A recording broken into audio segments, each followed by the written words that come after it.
Hello friends, कैसे हैं आप लोग। तो मैं हूं आपका दोस्त प्रत्युष और आज सुन रहे हैं आप कहानियां जो आपको हंसाती है, कुतकुताती है, रुलाती है और इस भीड़ भाड़ वाली ज़िंदगी में दो पल सुकून की दे जाती है।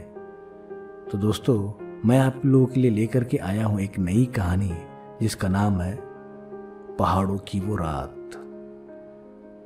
तो चलिए आते हैं अपने कहानी की तरफ। रवि अपने होटल के कमरे में सोया था। रात के तकरीबन 1 बज रहे थे। रवि गहरी नींद में था।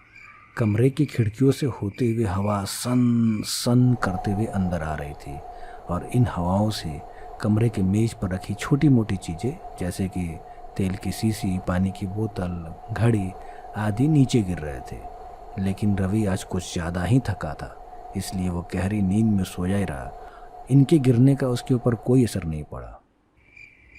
23 साल का रवि दिल्ली के एक प्राइवेट इनके गिरने का उसके ऊपर कोई असर नहीं पड़ा। 23 साल का रवि दिल्ली की एक प्राइवेट कंपनी में अकाउंटेंट था। घूमने फिरने, रोमांचक जगहों पे जाने, एडवेंचर करने आदि में रवि का बहुत मन लगता था और इसलिए वो अक्सर कभी न कभी घूमने जाया ही करता था। इस बार ऑफिस से छुट्टी लेकर के वो हिमाचल के पहाड़ों में घूमने आया था। उसे मनाली जाना था, लेकिन अभी वो रास्ते में ही था तब तक शाम होने लगी थी। अंधेरा होने वाला था। पहाड़ी रास्तों पे रात को कार चलाना शायद सुरक्षित नहीं था, इसलिए रविन ने अपने कार को एक छोटे से कस्बे की तरफ घुमा लिया। कस्बे की शुरुआत में ही उसे एक सराय यानी कि एक होटल मिल गया। उस छोटे से सराय में यानी उस छोटे से होटल में उसने एक कमरा बुक किया और अपना सामान कमरे में रखा। लेकिन मुसीबत ये थी कि उस छोटे से सराय में खाने पीने की कोई व्यवस्था नहीं थी। तो रवि ने रिसेप्शनिस्ट से पूछ करके और खाने के लिए बाजार की तरफ निकल गया। लेकिन कुछ दूर चलने के बाद वो रास्ता भटक गया और भटकते भटकते वो एक सुनसान जगह पर पहुंच गया जहां उसे आसपास कोई दिख नहीं रहा था। अंधेरा होने लगा था। रवि को मार्केट का रास्ता समझ नहीं आ रहा था। तभी उसे थोड़ी दूरी पर एक घर दिखा। उसे लगा कि शायद वो इस घर में किसी से मदद ले सकता है। वो उस घर के जब पास गया तो उसने देखा कि वो घर टूटा हुआ था, काफ़ी पुराना और बंजर सा था। और उस घर के बाहर एक बोर्ड लगा हुआ था और उस बोर्ड पे लिखा हुआ था, फोटो लेना मना है। रवि शहर का रहने वाला था तो मन में खुरापात और चंचलता बस उसने अपने मोबाइल में एक फ़ोटो ले लिया।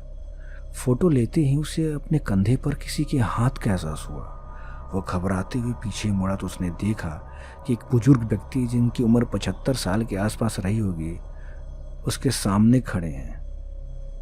इससे पहले रवि कुछ बोल पाता, उस बूढ़े व्यक्ति ने रवि से कहा, बेटा, रात होने को है, तुम यहाँ क्या कर रहे हो? रवि बोला, जी मैं मार्केट का रास्ता भटक गया हूँ, मुझे समझ में नहीं आ रहा कि किस रास्ते से मार्केट जाऊँगा। उस बूढ़े व्यक्ति ने अपने उंगलियों का इशारा करते हुए रवि से कहा, वो रास्ता सीधे मार्केट जाता है और अब जल्दी से यहाँ से निकल जाओ। और सुनो, खाना खाने के बाद होटल जाने के लिए रिक्शा ले लेना, नहीं तो फिर से रास्ता भटक जाओगे। रवि तुरंत उस व्यक्ति द्वारा बताए हुए उस रास्ते पर चल दिया। अभी वो 50 कदम ही आगे चला होगा तो उसके दिमाग में आया कि अरे, इस बूढ़े व्यक्ति को ये कैसे पता कि मैं मार्केट खाना खाने जा रहा हूँ। उसने पीछे मुड़कर देखा तो वहां कोई नहीं था। वह पूरी तरीके से डर गया। उसने अपने कदमों की रफ्तार बढ़ा दी और सीधा मार्केट में जाकर के रुका।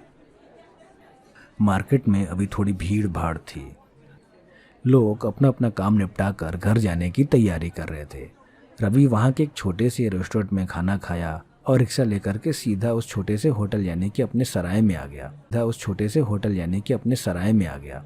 अपने कमरे में आने के बाद रवि ने अपने बैग से पानी का बोतल निकाला और 2 घुट पानी पीने के बाद उस बोतल को कमरे के टेबल पर ही रख दिया।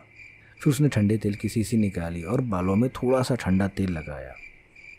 कमरे की खिड़की खोलकर रवि बाहर देखने लगा।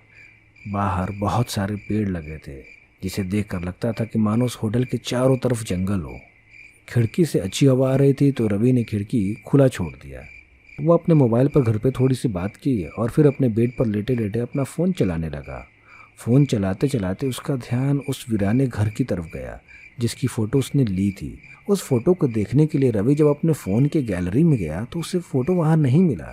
रवि ने अपने फ़ोन के सारे फोल्डर चेक किए लेकिन उसे फ़ोटो नहीं मिला। रवि को लगा कि शायद उसने कैमरा ऑन किया हो लेकिन क्लिक करना भूल गया हो, और यह सोचकर रवि ने अपना फ़ोन अपने टेबल पर रख करके सो गया। लगातार 5 घंटे कार चलाने की वजह से रवि पूरी तरीके से थक गया था, इसलिए उसे नींद भी जल्दी ही आ गई। हवा सन्न सन्न करते हुए पेड़ों की झुरमुट से निकलकर कमरे में दाखिल हो रही थी, जिसकी छुअन मात्र से मेज पर रखी सारी चीजें ताश के पत्तों की तरह बिखर रही थी। रवि पर इनके गिरने का कोई असर नहीं पड़ा। रात के तकरीबन 2 बज गए। रवि के कानों में एक आवाज आई, रवि आ जाओ। इन आवाजों को सुन करके रवि की नींद टूट गई। वो उठ करके बैठ गया। उसने जब आंख खोल करके देखा तो उसके होश उड़ गए। वो अपने बेड पर नहीं बैठा हुआ था, वो एक बड़े से पत्थर पर बैठा हुआ था। रवि ने जब अपने सर उठा करके सामने देखा तो मानो तो उसके पूरे शरीर में सिरन सी दौड़ पड़ी। उसके ठीक सामने वही वीराना घर था। उसके आसपास सिर्फ जंगल और झाड़ियां थी, दूर दूर तक कोई दिख नहीं रहा था। अंधेरी रात में रवि उस घर के बाहर था। उसे समझ में नहीं आ रहा कि उसे ये हो क्या रहा है। वो अपने होटल के कमरे से यहाँ कैसे पहुंच गया। वो बिल्कुल घबराया हुआ था। इससे पहले कि वो कुछ समझ पाता, एक आवाज फिर आई, रवि आ जाओ। रवि डर गया। वो चिल्लाने लगा, वो बौखला उठा। तभी उस पिराने से घर का दरवाजा धीरे से खुला और वो आवाज फिर आई, रवि अंदर आ जाओ। रवि उस आवाज की तरफ खींचा चला गया और अंदर जाते ही वो दरवाजा बंद हो गया। अंदर पहुंच के रवि की हालत और खराब हो गई। अंदर का नजारा बहुत ही खौफनाक था। रवि उस घर के चारों तरफ देखा। वह घर पूरी तरह से टूटा हुआ था। चारों तरफ मकड़ी के जाले लगे हुए थे। फर्नीचर पर धूल जमा हुआ था। दीवारों से सीमेंट भी छूट रही थी। वो आवाज फिर आई, रवि रवि मेरे पास आओ। ये आवाज घर के ऊपर वाले मंजिल से आ रही थी। रवि टूटी हुई सीढ़ियों के जरिए ऊपर जाने लगा। ऊपर पहुंचते ही ठीक सामने उसे एक कमरा दिखा, जिसके बाहर एक बहुत ही मोटा और बड़ा सा ताला लगा हुआ था। वो आवाज उसी कमरे से आ रही थी। रवि उस कमरे में लगे एक छोटे से खिड़की से उस कमरे में झांकने लगा, और जब वो अंदर का नजारा देखा तो वो एकदम जम सा गया। ना वो कुछ बोल पा रहा था, ना ही कुछ सोच पा रहा था, क्योंकि उसने देखा कि एक औरत जो काले रंग का लिबास पहनी हुई थी आराम कुर्सी पर बैठी हुई थी। उसके बाल उसके चेहरे को ढक रखे थे। उन बालों की झुरमुट से उसकी सफेद भूतिया आंखें खिड़की पर खड़े रवि को ही देख रही थी। आराम कुर्सी पर बैठकर झूलती हुई वो औरत फिर से रवि को पुकारी, रवि दरवाजा खोलो। रवि पत्थर की तरह वहां जम सा गया था, और ठीक अगले ही पल वो औरत खिड़की के पास रवि के ठीक सामने आकर खड़ी हो गई। रवि दरवाजा खोलो रवि। रवि चुपचाप खड़ा था। रवि दरवाजा खोलो रवि। उसका दिमाग जैसे जम सा गया। उसे कुछ समझ ही में नहीं आ रहा था कि उसके साथ हो क्या रहा है। न जाने क्या हुआ, वो औरत अचानक से अपने भयानक रूप में आ गई और चिल्लाते हुए बोली, रवि दरवाजा खोलो। रवि उसका भयानक रूप देख करके बहुत ज्यादा डर गया। उस औरत का चेहरा जला हुआ था, बाल बिखरे हुए थे, जले हुए चेहरे से खून टपक रहा था। उसके नाखून बड़े बड़े, आंख शैतानों की तरह सफेद भूतिया थी। उस औरत के चेहरे पर शैतानी मुस्कान थी। वो औरत हंसने लगी। उसकी हंसी पूरे कमरे में गूंज रही थी।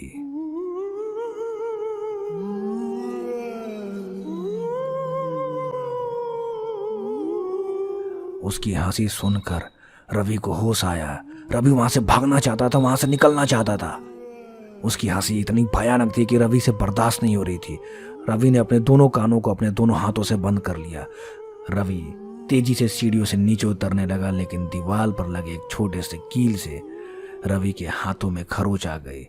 रवि भागते हुए दरवाजे के पास गया और दरवाजे को पीटने लगा।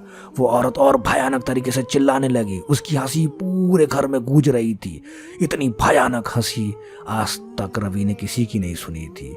रवि ने अपने आँख कान सब बंद कर लिए। वो बस पीट रहा था। वो दरवाजे को अपने पैरों से पीट रहा था। वो कह रहा था, खोलो खोलो खोलो, बचाओ बचाओ बचाओ।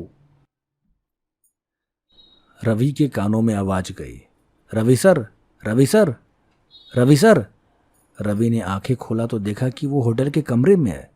कुछ लोग उसके कमरे का दरवाज़ा पीट रहे हैं। रवि ने घड़ी की तरफ देखा तो सुबह के 7 बज रहे थे। रवि समझ गया कि उसने ज़रूर कोई बुरा सपना देखा है। वो उठकर दरवाज़ा खोला तो देखा कि होटल का आदमी उसके सामने खड़ा था। उस आदमी ने रवि से पूछा, क्या हुआ रवि सर, आप बचाओ बचाओ क्यों चिल्ला रहे थे? कमरे में कोई सांप वाप तो नहीं घुस गया? रवि, अरे नहीं नहीं, मैंने वो बुरा सपना देख लिया था इसलिए। तो आदमी बोला, अच्छा अच्छा, सपना देख लिए थे, चलिए कोई बात नहीं, ठीक है सर, अब तो सुबह हो गई है, अब आप जहाँ जाना चाहते हैं वहाँ जा सकते हैं। वो आदमी वहाँ से जाने रवि के हाथ पर गया। उसने रवि से पूछा, अरे रवि सर, ये आपके हाथ पर खरोच कैसी? रवि ने अपने हाथ पर जब उस खरोच को देखा तो एकदम सहम सा गया, क्योंकि ये वही खरोच थी जो उस भूतिया घर से भागते हुए दीवार पर लगे उस कील से उसके हाथों पर लगी थी। तो दोस्तों, बस इतनी सी थी ये कहानी। उम्मीद है कि आपको ये कहानी पसंद आई होगी। और हाँ, आप मुझे बता सकते हैं कि रवि ने क्या सच में